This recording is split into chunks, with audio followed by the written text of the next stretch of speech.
कहते हैं जो तपस्या करते हैं उनको उसका फल मिलता है, लेकिन तपस्या वो कैसी कर रहे हैं निर्भर उस पर करता है।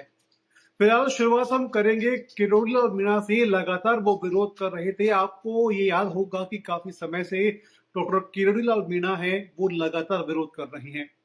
कई बार आपने देखा होगा वो अपने मंत्री पद से इस्तीफा तक दे चुके हैं। क्या कारण था? कई चर्चा ये भी चल रही थी कि वो मंत्री पद से संतुष्ट नहीं है, इसलिए उन्होंने इस्तीफा दिया। लेकिन कई कारण ऐसे भी थे जहां पर वो कह रहे थे कि किरोड़ीलाल मीणा ने कहा था कि कुछ नया सरकार में होना चाहिए, या फिर ये कहे कि फिलहाल अब जो उपचुनाव हो रहे हैं जहां से वो चाहते थे कि उनके भाई को टिकट मिले, उनको वहां से टिकट मिल चुका है। जी हाँ, राजस्थान में 7 सीटों पर जो उपचुनाव होने हैं, उन उपचुनावों के अंदर भाजपा ने नामों का ऐलान कर दिया है। उसमें जो 7 सीटें हैं, उन 7 सीटों में से 6 सीटों का ऐलान कर दिया है। केवल एक सीट है वो बाकी है। राजस्थान के अंदर भाजपा ने 6 सीटों पर ऐलान कर दिए हैं नाम, और 7वीं सीट ऐसी है जहां पर भाजपा को अपना उम्मीदवार चुनने के लिए काफी ज्यादा कश्मकश है वो करनी पड़ रही है। आप कमेंट सेक्शन आपके लिए खुला है। आप सोचिए कि आखिर वो कौन सी सीट है जहां पर भाजपा को अपना प्रत्याशी उतारने के लिए काफी मुशक्कत करनी पड़ रही है। क्या लगता है? कमेंट सेक्शन खुला है, लगातार कमेंट करते रहिए। मुझे बताइए कि आखिर वो कौन सी सीट है जहां पर भाजपा ने अपने उम्मीदवारों का ऐलान है वो नहीं किया है। लेकिन सबसे पहले मैं आपको उन नामों का खुलासा करता हूं कि आखिर किन 6 सीटों पर भारतीय जनता पार्टी ने अपने प्रत्याशी है उनको उतार दिया है। सबसे पहला नाम हम बात करेंगे झुंझुनू की, जहां से राजेंद्र भांबू है आते हैं। उनके नाम का ऐलान है वो वहां से कर दिया है। राजेंद्र भांबू है, उनको झुंझुनू से चुनावी मैदान में उतारा गया है। नंबर 2 पर आते हैं, हम बात करेंगे देवली उनियारा सीट की। देवली उनियारा सीट के अंदर है राजेंद्र गुर्जर, जहां से प्रत्याशी उन्हें बनाया गया है। उसके बाद हम बात करेंगे हनुमान बेनीवाल का गढ़, जहां से खियूसर से वो आते हैं। उसके अंदर रेवतराम डांगा है, उनको वहां से उतारा गया है। नंबर 4 पर अगर हम बात करेंगे, नंबर 4 पर है रामगढ़ के अंदर। रामगढ़ की बात करेंगे, वहां पर सुखवंत सिंह है, उनको प्रत्याशी बनाया गया है। नंबर 5 पर है सलूम्बर, जहां से अभी कुछ दिन पहले वहां से भाजपा के विधायक थे अमृतलाल मीणा, उनकी पत्नी शांता देवी को टिकट है वहां से दिया गया है। और नंबर 6, जिसकी हम शुरुआत में हमने चर्चा शुरू की थी कि आखिर किरोड़ी लाल मीणा है, उनके उस क्षेत्र में किसे टिकट दिया गया है, और उनका नाम है, और वो किरोड़ी लाल मीणा के भाई भी कहलाते हैं, यानी कि जगमोहन मीणा को वहां से टिकट दिया गया है। आप सोचिए कि ये राजनीतिक हलकों में चर्चा थी कि किरोड़ी लाल मीणा है अपने भाई को टिकट दिलवाने के लिए लगातार विरोध है वो कर रहे हैं। किन्हीं और कारणों को लेकर कि वो विरोध कर रहे हैं, लेकिन जो बात और जिसकी चर्चा वहां शुरू हो रही थी, उस चर्चा के अंदर वो बात सच साबित हुई, और दौसा के अंदर किरोड़ी लाल मीणा है, उनके भाई को टिकट है वो दिया गया है। सबसे बड़ी बात कि आप ये सोचिए कि जो चर्चा राजनीतिक गलियारों में हो रही थी कि उनके भाई को टिकट दिया जाएगा, वो टिकट अब दिया जा चुका है। अब उसके अलावा बात करेंगे, ये जो नाम मैंने आपको गिनाए थे, और एक सीट वो बाकी है जो आपको मैंने कहा था कि कमेंट सेक्शन में हमें बताएं कि आखिर वो सीट कौन सी है जहां से भाजपा ने अपने उम्मीदवार को नहीं उतारा है, और वो नाम है 84 सीट। बांसवाड़ा डूंगरपुर का ये जो इलाका है, यहाँ पर भाजपा को अपने प्रत्याशी को उतारने में काफी ज्यादा मेहनत है वो करनी पड़ रही है। इस सीटों की तो हमने बात कर ली, लेकिन अब हम बात करेंगे 2023 में यहां से कौन कौन उम्मीदवार थे, और यहां पे 2023 के अंदर बीजेपी ने टिकट है आखिर किसको दिया था। थोड़ा सा हम रुक करते हैं हमारे कंप्यूटर स्क्रीन पर, जहां पे कुछ नाम हमें मिल रहे हैं। 2023 में बात करेंगे झुंझुनू सीट से बबलू चौधरी को टिकट है वो दिया गया था। दौसा की बात कर लें, शंकरलाल शर्मा को यहां से टिकट है वो दिया गया था। देवली उनियारा की बात कर ले, विजय बैंसला है, उनको टिकट दिया गया था। हालांकि ये उम्मीद थी कि विजय बैंसला को फिर से टिकट है वहां से दिया जाएगा, लेकिन ऐसा नहीं हुआ। उसके बाद बात करेंगे खियूसर की, जहां पर रेवतराम डांगा है, उन पर फिर से भरोसा व्यक्त किया गया है। यानी कि ये समझे कि ये जो इलाका है नागौर का, उस इलाके को थोड़ा समझे। उस इलाके में जाट बेल्ट का वो इलाका है, जाट लैंड काफी ज्यादा वहां पर सक्रिय होता है, और भी कई जाति वहां पर हैं जो जीत के फैक्टर में काम करती है। लेकिन रेवत राम डांगा, इन पांचों सीटों की बात कर लें, इन पांचों जो 6 सीट पे जहां पर नामों का ऐलान किया गया है, बिल्कुल हमारे सहयोगी जो बता रहे हैं कि 84 सीट पर फिलहाल उम्मीदवारों का ऐलान है वो नहीं हुआ है। बिल्कुल सही बात है कि 84 सीट ऐसी है जहां से बीजेपी को अपने उम्मीदवारों को उतारने के लिए काफी मशक्कत है वो करनी पड़ रही है। लेकिन जो 6 सीटों के नाम ऐलान यहां पर बीजेपी ने किया है, उनमें से केवल एक सीट ऐसी है जहां पर उम्मीदवारों को नहीं बदला गया है, यानी कि 2023 में भी वही उम्मीदवार थे और अब उपचुनाव के अंदर भी भारतीय जनता पार्टी ने उन पर अपना विश्वास है वो व्यक्त किया है। उसके अलावा बात करेंगे रामगढ़ सीट की, जहां पर जय आहूजा है, उन्हें वहां से टिकट है वो दिया गया था। सलूम्बर सीट की बात कर लेंगे तो सलूम्बर सीट की अमृतलाल मीणा है, उन्हें वहां से टिकट दिया गया था और वो वहां से जीते थे और अब उनकी पत्नी को वहां से टिकट है वो दिया गया है। जरा सोचिए कि सलूम्बर सीट में उनकी पत्नी को टिकट देने का रीजन क्या हो सकता है। कई फैक्टर्स हो सकते हैं कि अमृतलाल मीणा का अपने क्षेत्र में काफी दबदबा था, एक कारण ये भी हो सकता है। एक कारण ये भी हो सकता है कि उस क्षेत्र में अमृतलाल मीणा ने काफी ज्यादा काम किया होगा, ये भी फैक्टर हो सकता है। या फिर ये फैक्टर भी हो सकता है कि अमृतलाल मीणा के निधन के बाद में सिंपैथी के नाम से वोट लेने के लिए उनकी पत्नी को वहां से उम्मीदवार बनाया गया है। 3 कारण है, इसके अलावा और भी कई कारण हैं जो आपके मन में है। कमेंट सेक्शन आपके लिए खुला है, वहां पर आप टाइप करिए, बताइए कि आखिर सलूम्बर में उनकी पत्नी को टिकट है वो क्यों दिया गया है। अब थोड़ा सा अगर वोट मार्जिन की बात कर लें, किसकी जीत हुई थी और क्या हुआ था, तो कांग्रेस लगभग 28,863 वोटों से यहाँ पर उनकी जीत यहाँ पर हुई थी। उसके अलावा बात कर लेंगे कांग्रेस की सीट यहाँ पर थी दौसा के अंदर, जहां पर 31,204 वोट है वो मिले थे। पुराना जो आंकड़ा है ये उस समय का है। इसके बाद बात करें कि आखिर ये चुनाव है वो क्यों रहे, क्योंकि ये भी एक जानना आपके लिए जरूरी है कि जिन सीटों पर आपके चुनाव हो रहे हैं, आखिर उन जगहों पर चुनाव हो क्यों रहे हैं। क्या कारण है कि उन सभी 7 सीटों पर बीजेपी नहीं बल्कि कांग्रेस और राष्ट्रीय लोकतांत्रिक पार्टी हनुमान बेनीवाल और बीएपी यानी कि भारतीय आदिवासी पार्टी है, इन सभी पार्टियों ने इन 7 सीटों पर चुनाव है उसको जीतने के लिए अपनी पूरी कोशिश वो कर रहे हैं। सबसे पहले आप ये आंकड़ा समझिए कि आखिर इन 7 सीटों पर चुनाव है हो क्यों रहे हैं। जो सीट थी उनका नाम आपको मैंने बताया था कि आखिर वहां पर कौन उम्मीदवार है, क्या किन्हें टिकट दिया गया है, 2023 में वहां से क्या हालात थे और अब पार्टी कौन सी थी वो आपको पता लग गया। लेकिन आप ये समझिए कि इन सीटों पर आखिर जो चुनाव हो रहे हैं वो क्यों हो रहे हैं। पहले नंबर पे हम बात करेंगे सलूम्बर सीट की। सलूम्बर आप सभी जानते हैं कि अमृतलाल मीणा वहां से बीजेपी के विधायक थे और इन 7 सीटों में ये एकमात्र सीट ऐसी थी कि जहां से बीजेपी के ये इकलौते उम्मीदवार नहीं थे, बल्कि यहां पर ये जीत भी इन्होंने यहां से दर्ज की थी। अमृतलाल मीणा केवल एक सिंगल ऐसे विधायक थे जिन्होंने जीत यहां से दर्ज की थी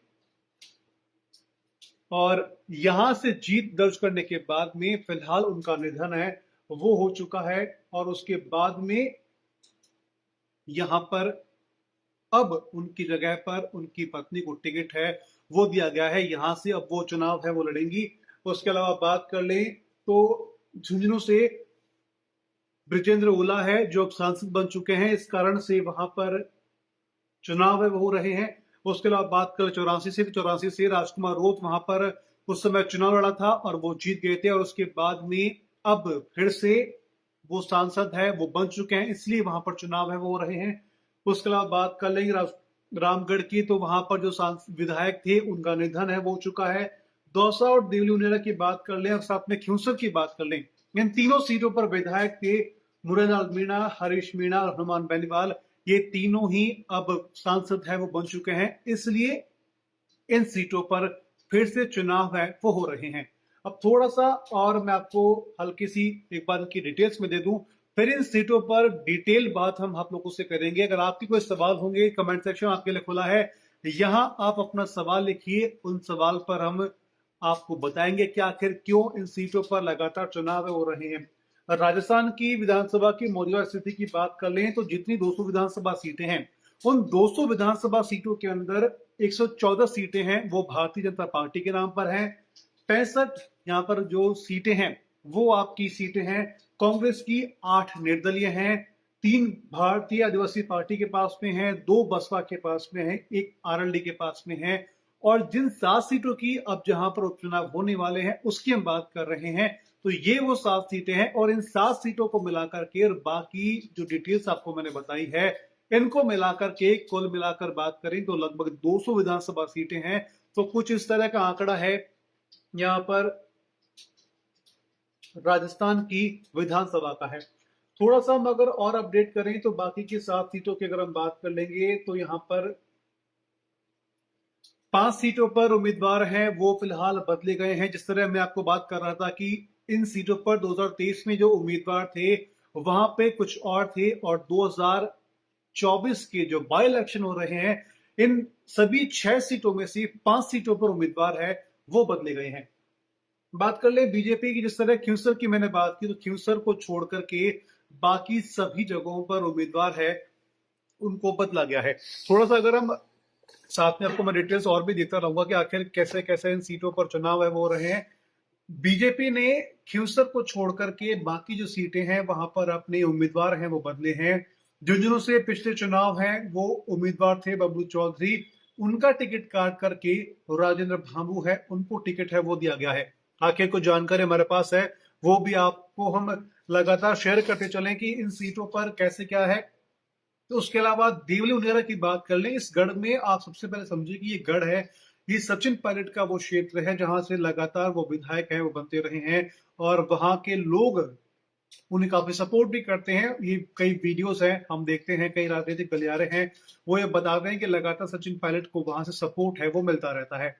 उसके अलावा बात कर ले, इस सीट से कर्नल किरोड़ी सिंह बैंसला के बेटे हैं, 2023 में उनको उम्मीदवार वहां से बनाया गया था, लेकिन उनका टिकट काट करके पूर्व विधायक हैं राजेंद्र गुर्जर को उम्मीदवार है वो बनाया गया है।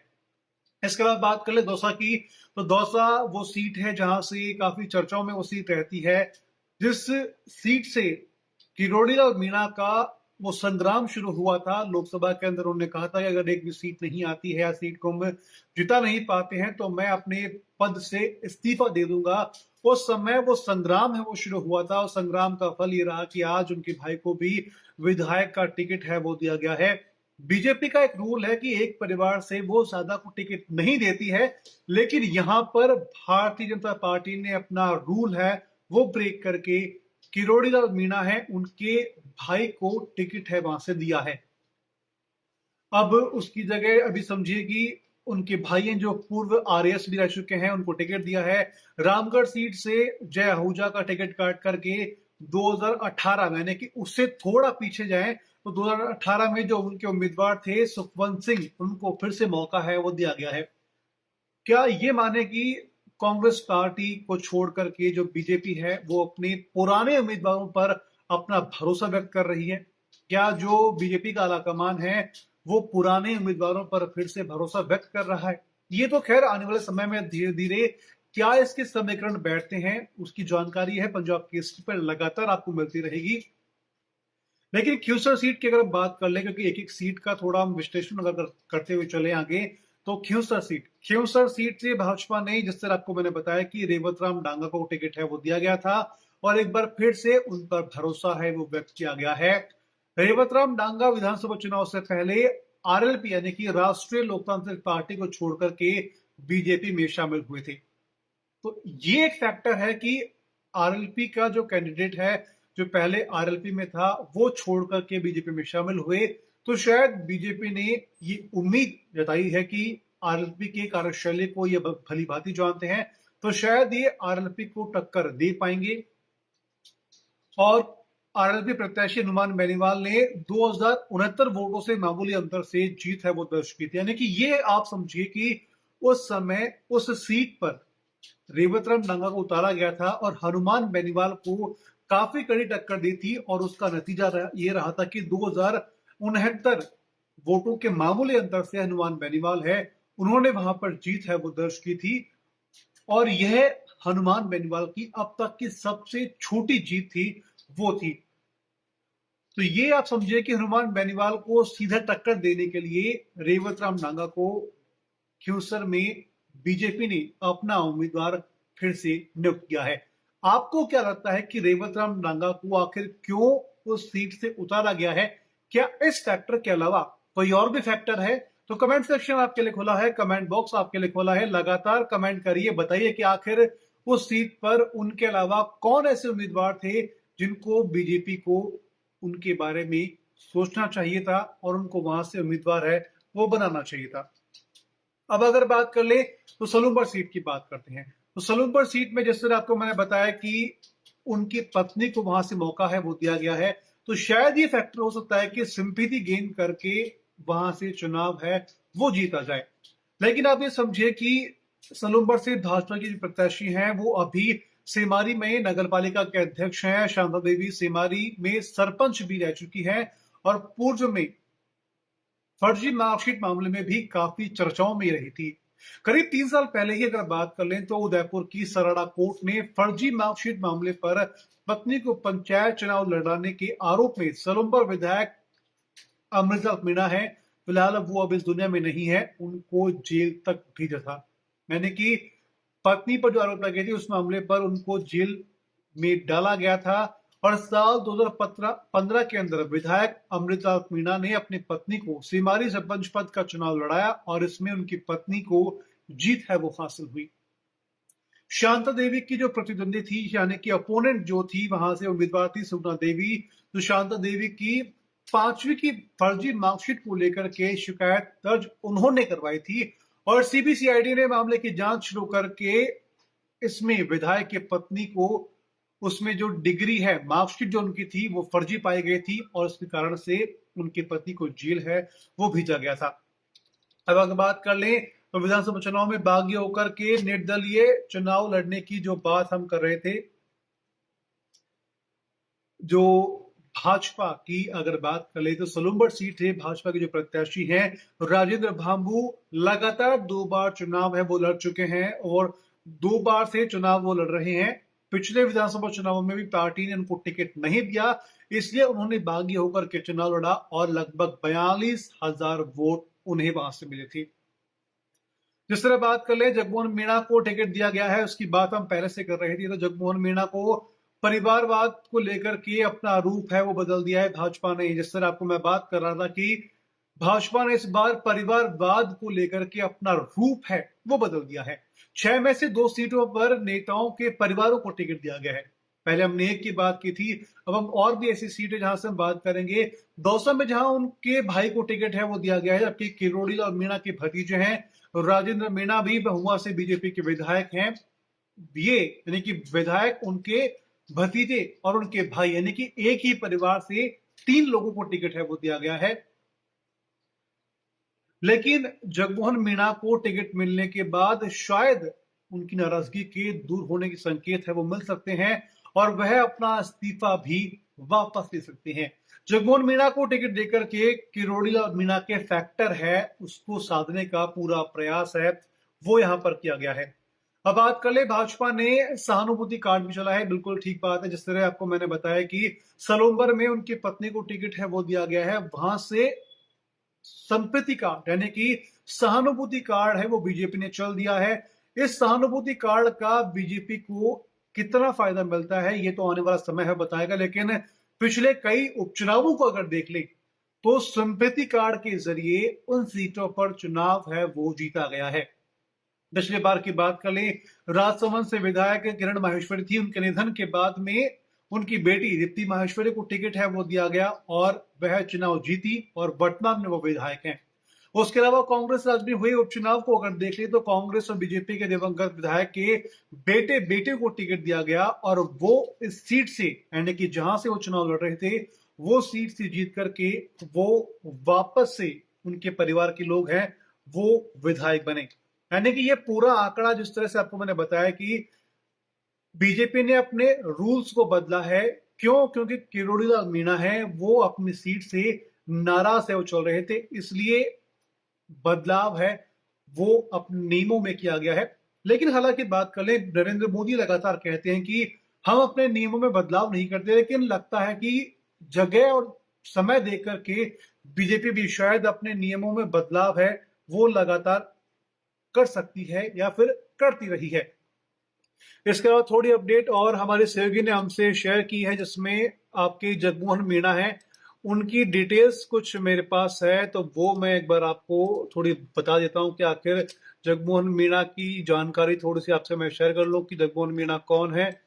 तो थोड़ा सा मैं आपको देता हूँ कि अगर जगमोहन मीणा की एजुकेशन की बात कर लें तो बीए एलएलबी वो है, उन्होंने श्री एम एन डूंगर कॉलेज बीकानेर से अपनी पढ़ाई है वो की है। पॉलिटिकल एक्सपीरियंस की अगर बात कर लें तो एक्टिव राष्ट्रीय स्वयंसेवक संघ यानी कि आरएसएस की वो मेंबर वो रहे हैं सिंस इमरजेंसी 1975 के अंदर, और participate actively in the JP movement. JP movement जो हुआ था उसमें के अंदर भी जगमोहन मीणा ने पार्टिसिपेट है वो किया था।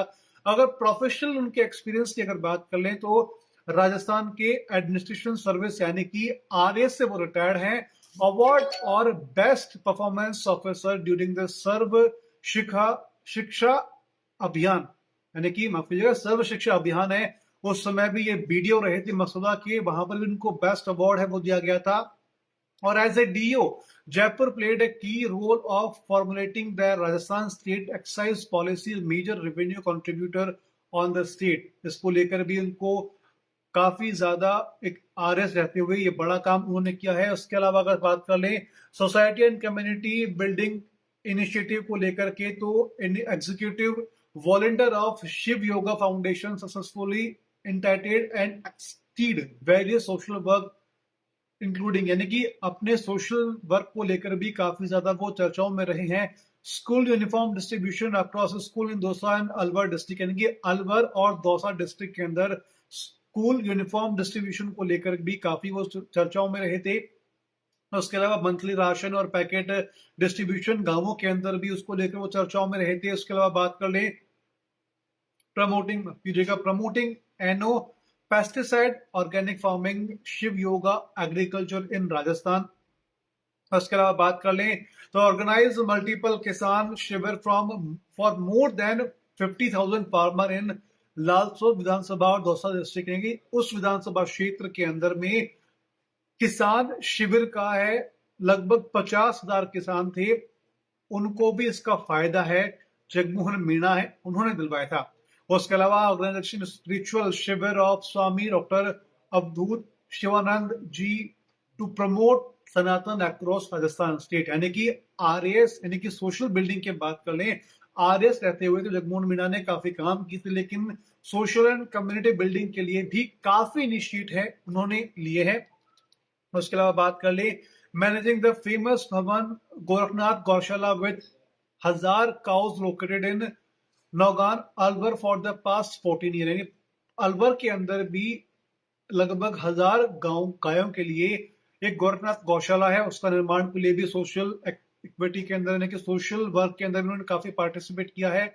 उसके अलावा बात कर ले कोविड 19 को लेकर के played curricular role during the COVID-19 pandemic by the undertaking initiatives such as distribution, oxygen, import from USA, ration kits, PPE kits, masks, gloves and sanitizer in multiple village and migrant worker, यानी कि जो लोग अपने जगह से बदल करके दूसरी जगह पर जा रहे थे कोविड 19 पैंडेमिक के दौरान, उस समय भी काफी काम इन्होंने किया है। इसके अलावा अगर पॉलिटिकल प्लेटफॉर्म की बात कर लें तो actively involve in campaigning for BJP, यानी बीजेपी के लिए लगातार वो इन्वॉल्व है वो रहे हैं in various election since 2018 including 2018 के असेंबली इलेक्शन इन महवा, 2019 के लोकसभा चुनाव दौसा के अंदर एसटी को लेकर के काफी एक्टिव रहे हैं। उसके अलावा 2030 में assembly election in favour of BJP candidates in Sawai Madhopur, Mahwa, Lalsot, Dausa and Sikrai, ये कुछ जगह ऐसी है जहां पर जगमोहन मीणा है बीजेपी के लिए काफी ज्यादा एक्टिव रहे हैं। उसके बाद बात कर लें part of various protest and rallies by state BJP against the ruling Congress regime in Jaipur and Dausa, यानी कि जयपुर एंड दौसा की अगर बात कर ले, इन दो जगहों पर कांग्रेस को लेकर के लगातार बीजेपी की ओर से कई ऐसे प्रोटेस्ट हुए हैं जहां पर ये एक्टिवली पार्टिसिपेट इन्होंने किया है। इसके अलावा कई पेपर लीक इश्यूज की जिस तरह अभी किरोड़ीलाल मीणा है उन्होंने उठाए हैं, उसको लेकर भी काफी ज्यादा उस मामले पे एक्टिव रहे हैं। Strong advocate from environment protection, national economic development, national security and promotion of Sanatan Dharma, यानी कि ये बात कर लें रूलिंग कांग्रेस रिजीम जयपुर में दौसा, जिस तरह दौसा के प्रोटेस्ट की मैंने बात करी उसको लेकर के, उसके अलावा पेपर लीक है उसको लेकर के, इसके अलावा स्ट्रॉन्ग एनवायरमेंट प्रोटेक्शन को लेकर के, यानी कि पर्यावरण की सुरक्षा को लेकर के, नेशनल इकोनॉमी में डेवलपमेंट कैसे है उसको लेकर के, नेशनल सिक्योरिटी को लेकर के, और सनातन धर्म को प्रमोट करने के लिए भी जगमोहन मीणा है पॉलिटिकली लगातार काम है वो करते रहे हैं। उसके बाद बात कर लें लास्ट की 2 पॉइंट जगमोहन मीणा के हैं कि committed to promoting the value and ideology of the BJP and Prime Minister Modi vision of विकसित भारत, यानी विकसित भारत को लेकर भी लगातार जगमोहन मीणा है वो काम करते रहे हैं। और अंत में है dedicated to fostering inclusive growth and ensuring the welfare of all constituencies in Dausa, constituencies in Dausa, यानी कि दौसा के विकास को लेकर के लगातार जगमोहन मीणा है वो काम करते रहे हैं।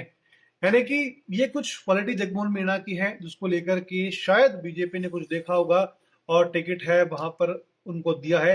लेकिन बात कर लें फिलहाल फिर से आपको मैं एक बार वो 6 नाम है उनको गिना देता हूं। झुंझुनू ये सीट है, यहाँ से राजेंद्र भांबू को टिकट दिया गया है। दौसा से जगमोहन मीणा है जिनकी हम अभी बात कर रहे थे उनको टिकट दिया गया है। देवली उनियारा की बात कर लें तो देवली उनियारा के अंदर राजेंद्र गुर्जर है उनको टिकट दिया गया है। केवल इन 6 सीटों में से 64 सीट ऐसी है जहां से रेवतराम डांगा को फिर से बीजेपी ने मौका दिया है। और रामगढ़ सीट की बात कर ले तो रामगढ़ सीट के अंदर सुखवंत सिंह को, सलूम्बर सीट पे शांता देवी को मौका है वो दिया गया है। खैर बीजेपी ने अपनी चाल है वो चल दी है। 84 और सलूम्बर सीट से 2 कैंडिडेट्स 84 और सलूम्बर सीट से भी भारतीय आदिवासी पार्टी यानी कि राजकुमार रोध की टीम ने भी उतार दिए हैं। अब 84 सीट का मुकाबला है, ये काफी दिलचस्प रहने वाला है। लेकिन उसके साथ में अब कांग्रेस के ऊपर दबाव बढ़ेगा कि वो कब अपने उम्मीदवारों की लिस्ट है वो जारी करती है। खैर इस पर भी लगातार सबकी निगाहें, चाहे बीजेपी हो, चाहे 84 हो, चाहे भारतीय आदिवासी पार्टी हो, चाहे क्यूसर में नागौर में हनुमान बेनीवाल की पार्टी हो, इन सबकी निगाहें अब कांग्रेस पर टिकी हुई है कि कांग्रेस अपने कौन से उम्मीदवारों को और कहां से किस उम्मीदवार को टिकट है वो देती है। लेकिन फिलहाल इन सीटों पर बीजेपी ने अपने नाम का अनाउंसमेंट कर दिया है।